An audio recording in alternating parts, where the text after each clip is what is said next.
ओम नमस्ते जी। आइए आज की चर्चा को प्रारंभ करते हैं। यजुर्वेद के 40वें अध्याय का 10वां मंत्र।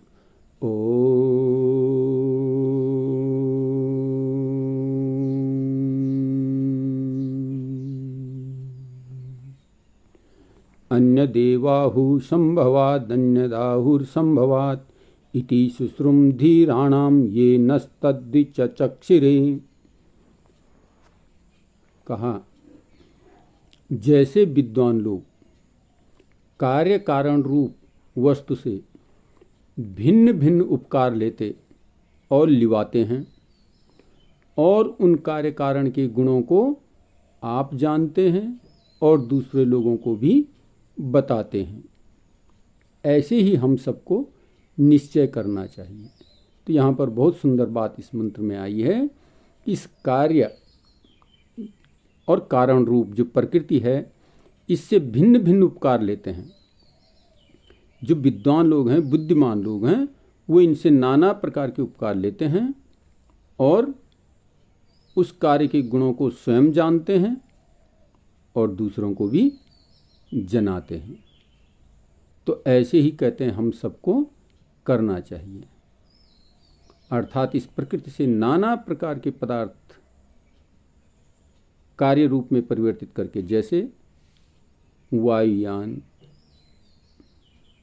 रेल मार्ग, अनेक प्रकार के यानी साधन, सुख के साधन जो जुटाए जाते हैं, इस प्रकृति से लेकर के कारण रूप प्रकृति से लेकर के जो कार्य किए जाते हैं, ये विद्वान लोग स्वयं भी करते हैं और दूसरों से भी करवाते हैं। और ऐसा ही कहते हैं हम सबको करना चाहिए। इस प्रकृति का ठीक ठीक उपयोग करके, इसको सही रूप में परिवर्तित करके हमें इससे उपकार लेना चाहिए, अर्थात उपकार का कार्य करना चाहिए निरंतरता। और ये हम सब का दायित्व है कि हम इस प्रकार के उपकार के कार्यों को निरंतर करते रहें। तो ये बहुत सुंदर चर्चा इस मंत्र में आई है कि हम इस प्रकृति को जान करके अनेक प्रकार के कृषि आदि कर्म करते हुए, यान आदि बनाते हुए, मकान आदि बनाते हुए, अनेक प्रकार से जो विद्वान लोग इसका उपकार करते हैं, ऐसे ही हम सबको भी करना चाहिए, उनसे प्रेरित लेकर के। तो बहुत ही सुंदर चर्चा इस मंत्र में आई है कि इन संसार का उपभोग हम कैसे करें, किस प्रकार करें।